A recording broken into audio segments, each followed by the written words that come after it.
You ask Tiger to solve. This deals with linear equations with one unknown.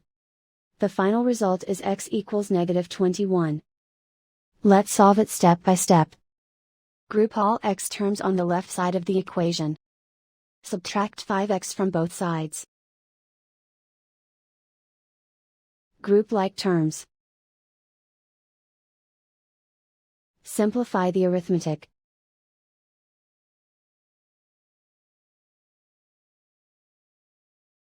Group all constants on the right side of the equation. Subtract 21 from both sides.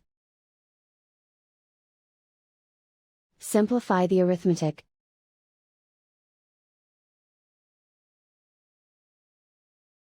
And so the final result is x equals -21.